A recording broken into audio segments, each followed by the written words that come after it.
This is the Harboring Light. I'm Mary. I give a conservative take about the world around me. So, in this episode, I am going to talk about the impact of Stephen King and then go into depth about my thoughts on, particularly with one adaptation, the breakdown of adaptation, that is. So I'm going to give some facts about Secret Window towards the end of, facts of did you know, that sort of aspect towards the end of this episode. But mainly I'm going to focus on the difference and the aspect of how things change when you adapt books to movies. All right, so let's get into this.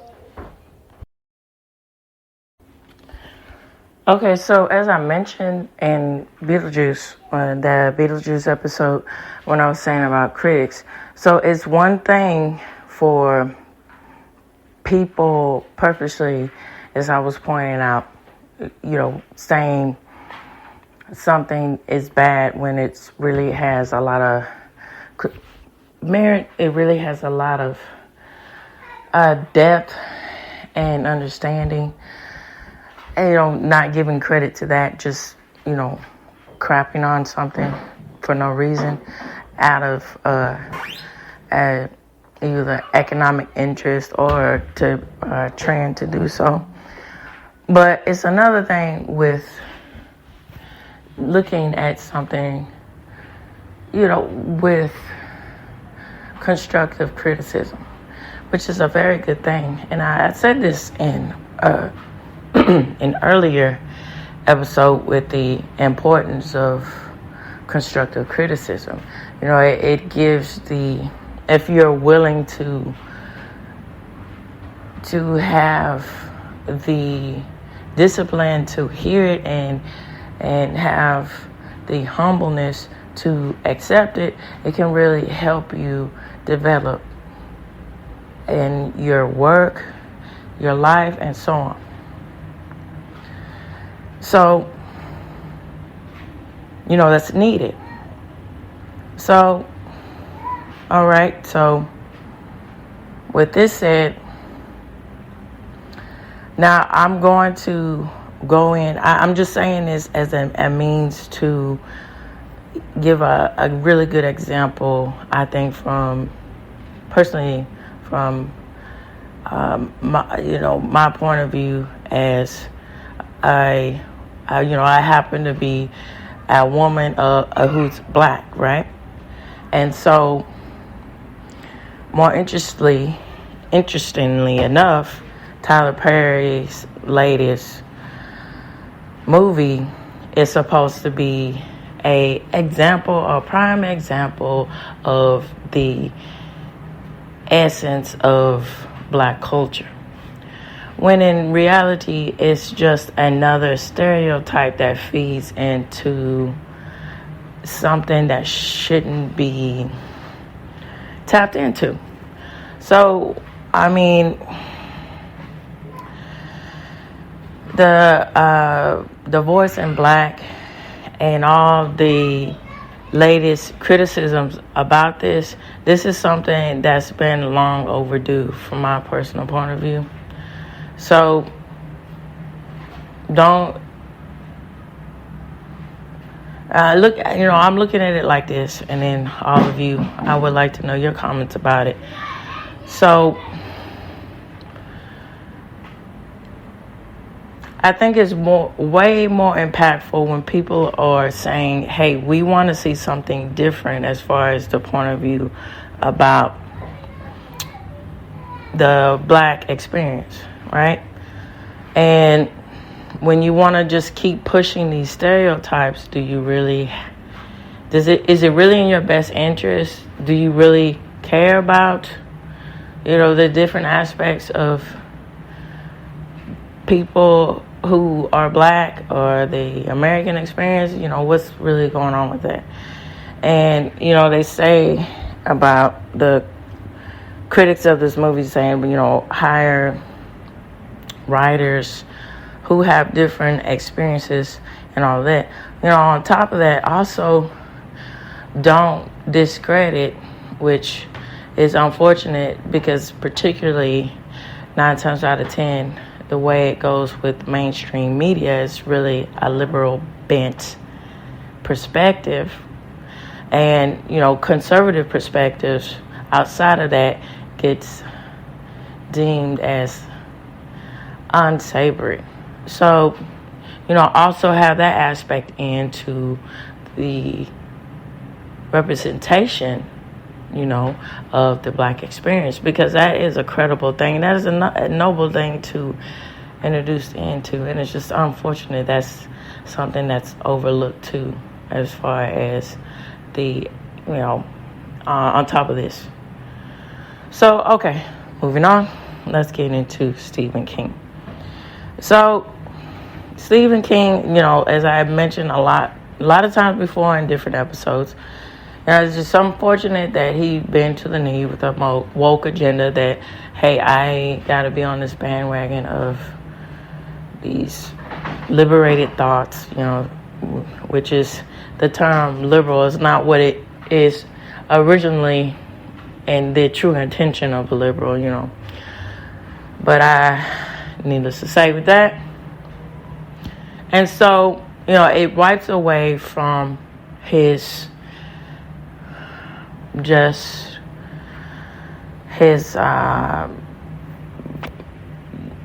resume of very in-depth analysis about the human condition in his work, his body of work. So, all right, getting into adaptations, particularly the most noticeable, and it, just went on the, I guess, the tier after that is The Shining. So the book is really impactful, particularly, I don't want to give so much away, for those who haven't read the book, but, particularly Danny in his relationship with his father, and then when the Dr. Sleep, how that just completely wiped away the redeeming character of his father, and that's all missed when whatever agenda they were trying to push in the installment or the adaptation of Dr. Sleep. So in The Shining, it's quite interesting because Kubrick, he had the representation of it's my way or the highway kind of mentality when it goes to directing movies. And, it was quite interesting how Stephen King had to fight and say, no, this isn't the way. And it still went lost in translation, so to speak, with the pun intended with the movie, of how the vision of what should go on and the adaptation of the movie, how it just went left field. And it's very unfortunate because you miss the reality of the emotional impact and the emotional arc of these people and these characters in these books. So, and then it's one thing to have a, open mind and say, well, you got to separate the book from the film. But it's another thing when writers, directors, overtly, they just say, we do not care to take the time to understand the original work. We just have our own merit, from what they deem as their own merits, and we want to present it the way that we want to. But that's very interesting, which I also discussed this with my husband about his thoughts on this. So if that's true, why don't you just make something of your own instead of relying on other people's work? And so it went even further in depth, and particularly, I think the most, the one that even was, as far as, the impact of the female experience in an ever-changing world, and a really strong character, female character, if that is, and the realm of Stephen King, is Dolores Claiborne. And it's quite interesting because in the book, the way everything is written, depicted from the point of view of the mom and the daughter, it's completely different. And it gives more of a light on the broken relationship and how it can resurface itself through tragedy, and how those things are explained and are presented in this book, and how the sad reality of abuse, domestic violence, how that shapes a family and how that shapes a person. And that's just totally sorry about that, my children. Hey, y'all, keep it down now. Be good, okay? So how that's just hit and a miss in the movie, because it just seems like it is just pushing this feminist bent of, the self-brooding, the self-loathing sort of, and then with a little bit of arrested development in the daughter, and the sensationalism of, in the movie, if you haven't seen it, it's a little bit of a spoiler, sleeping with the boss, and the notion of this comes through the background that she was raised in, and there's just a whole lot of potholes that doesn't really make sense to make it, that it's not acceptable to have that type of relationship anyway. But why is that? It was very strange, just needless to say, right? So it's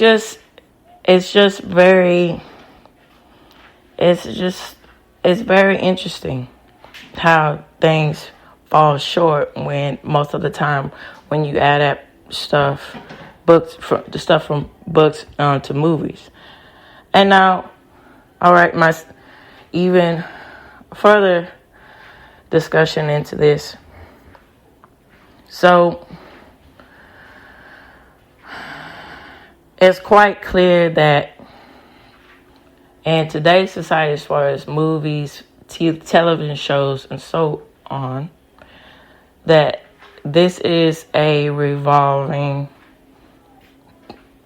presence of how the lack of analysis, the lack of depth and research, the lack of original thought is really failing the aspects of what could be a very pivotal thing in our society as far as literature, particularly with cinema and on to television. Because, we can all agree that what we value as of entertainment, what we value, as in the arts and the literature and so on, that shapes society. And then when those things are not preserved as of something to take serious, that opens the door for the breakdown and destruction of society. And I think that's something that has to be remembered. And then it's very unfortunate, particularly when you get into Star Wars and the original aspect of Star Wars, how this is all about the importance of good versus evil and triumphing over that. And then when you get into now the aspect of, hold on, okay, baby, hold on. Sorry about that, my baby's thirsty. Okay, here you go, sweetie. Okay, let mama finish and I'll get back to you. So, you get into this feminist bent again with, there's no internal struggle with the character. It's just, particularly how it started out with Ray, and then going on to what you see now showcased in the movies and in the television shows. How, there's no there's no arc of struggle in anything. It's just this ever-present example, time and time again, of pushing the agenda of this, as corny as it is, but that was, pretty impactful for its day. But I'm saying it as how it's just lost now with what the intentions was with that song. I am woman, hear me roar. You see this, and it's just really unfortunate. So I would like to know what you all think about this, as far as the aspect of adaptation in films and adaptations from literature, as far as literature, adaptations from comic books, or adaptations from television series that were and then readapted into modern society, adaptations of particularly something that is based on true events, loosely translated with that. And then also, I just like to hear your thoughts about that. So you can either reach me through email, Substack, or X. Be greatly appreciated. All right, so I'm moving on to the last segment to talk about the secret window and the origin of it and everything in the aspects of that.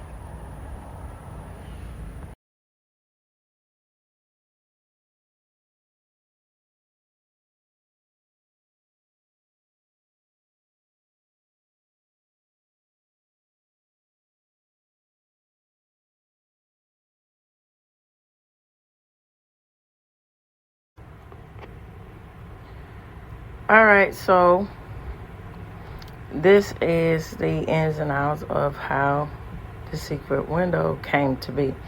And of course, this source will be provided for you in this episode. So when Stephen King was in Colorado during the filming of the 1997 miniseries version of The Shining, he was inspired to pursue something that he had never tried before, adapting someone else's work. During his downtime on the shoot, he watched the Danish series The Kingdom, made by filmmaker Lars von Trier. And he was so affected by the material that he decided he wanted to develop an English language version. The problem he immediately faced was getting a hold of the rights. As he describes in the interview with Tony Mastrell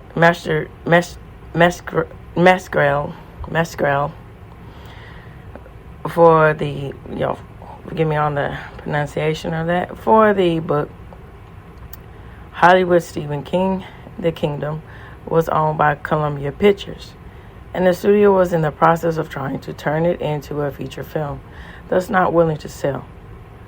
Fortunately for King, screenwriters had a devil of a time squeezing the content of the 8-episode original into 2-hour packs. After developing a number of unworkable drafts, the studio was in a position to negotiate with the author. So, As of this, a trade was made. Stephen King got the rights to the Kingdom, which he remade as 2004's Kingdom Hospital. Columbia Pictures required Secret Window, Secret Garden, one of the 4 novellas from the 1990 collection of 4 Past Midnight. So this was said in the interview by King. And so this is another quote by him. It says, "My novella is the right length. It's small, but it's in one place. Columbia now has the chance to make a great feature."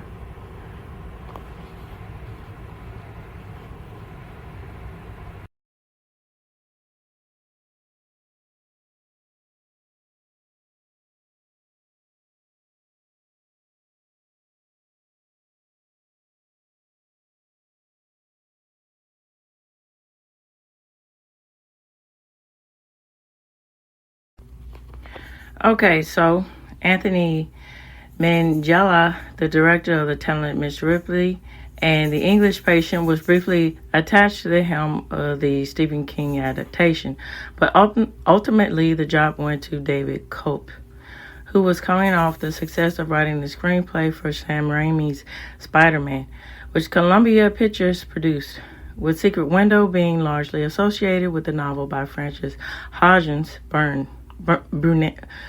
Burnett. That half of the title was axed, and Secret Window, starring Johnny Depp, went into production in the summer of 2003, splitting time between Quebec, Canada, and New York. Released in March of 2004, the film has a mixed legacy, arriving less than a year after Gore Verbinski's Pirates of the Caribbean, The Curse of the Black Pearl. Johnny Depp's star power was skyrocketing, but critics on the whole didn't respond to the trope-heavy thriller. So Secret Window, well, it had some style, but an argument was made that it was doomed from the start. And that's what is really the core of the adapting of Stephen King with this. And I find it's quite interesting in this article that is an addressed issue, because for whatever reason,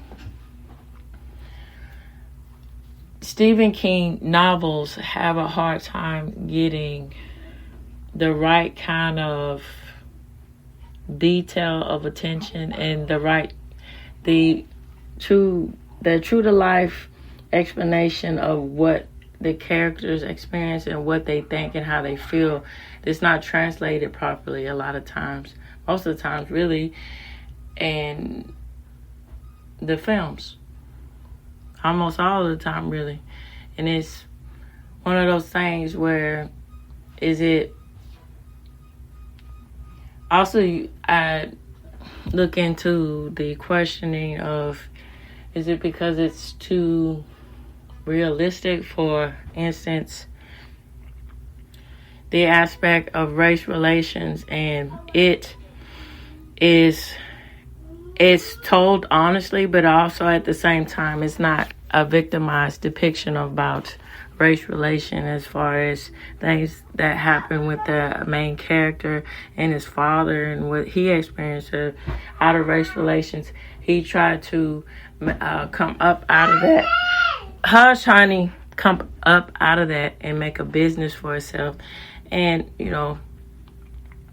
he didn't, he just saw himself as a person that's not a circumstance of his race, that, he's a person, and then, keeps driving on. And so maybe it's one of those things, I'm not sure. Just, for me, it's one of those things that to keep in mind. So Secret Window has some style to it, but an argument can be made, as I said, about the adaptation. So,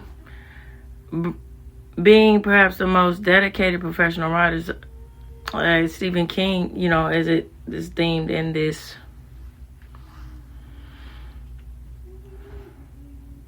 article, as dedicated writer, and I, will give credit where credit is due. Yes, his work is very detailed in nature and very written well. And it seems to have the endless thoughts on the work and the process, and he regularly channels his musings through the stories he tells and the characters he creates. Secret Window, Secret Garden exemplifies this tendency, and King sees it as a kind of middle child between two of his other works, as this is linked to misery. What he's referring to is Misery and the Dark Half. So in the preface before Secret Window, Secret Garden, The Four Past Midnight, Stephen King explains that the origins of the novella can be traced back to when he was writing The Dark Half. So, which was a book he wrote particularly in the response to his alter ego, Richard Bachman. So Richard Bachman with the Running Man, things like that, the books like that, for one example. And so, in the novel, the protagonist, author Thad Bowman, comes face to face with George Stark, a supernatural physical manifestation of his bloodthirsty pseudonym. It's King exploring the powerful whole fiction which can be achieved over the writer, which mirrors how Misery is about the influence that fiction can have on the reader. So that's quite interesting with the aspect of the honing in on this about power, the power of fiction over the writer, how the daunting tales of creating characters, creating depth in the characters that has appeal to an audience. And then, being honest with that, of what happens is a real reality, or what happens in the aftermath of that, creating, a culture, creating a base with your work. Cut that out, okay? What pipe? She's in her room. Yeah. Sorry about that, guys. So, Secret Window, Secret Garden is Stephen King's attempt at executing both ideas simultaneously in the same narrative is executed through the conflict between novelist Morton Rainey and a mysterious stranger named John Shooter, who accused Morton of stealing one of his stories. And so to wrap everything up, when I saw this movie initially, I thought it was quite interesting. So, I was looking at it from the point of view as if it was, how campy it was, as if it was the writer depicting his sense of reality of the way he sees things. And then, I thought that was just the playing in on his unstable psyche. And it's quite interesting on how everything breaks down to explaining, when you go back to explain how these things came to be, as far as depicting things from the written version into the adaptation. And then it's also, as I mentioned before, one of those things is very, I think it takes a lot of, it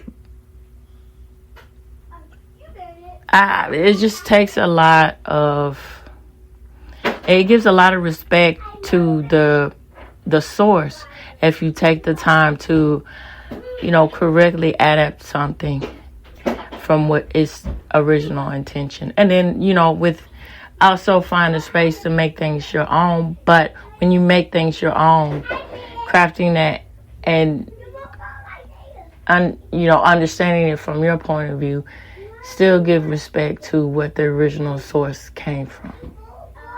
And I think it would make the movie, television, etc. much better. Just a cup of thought, or penny for thought. So this reaches the end of the Harboring Light. And as I mentioned, feedback is greatly important. So, reach out to me. Either X, and that link will be provided. Either comments through YouTube, which I'm building up episodes on there, releasing that, and then getting a rapport with that. Your comments, leaving comments on YouTube or Substack would be greatly appreciated. Tune in, turn up, and absolutely take care. Bye-bye now.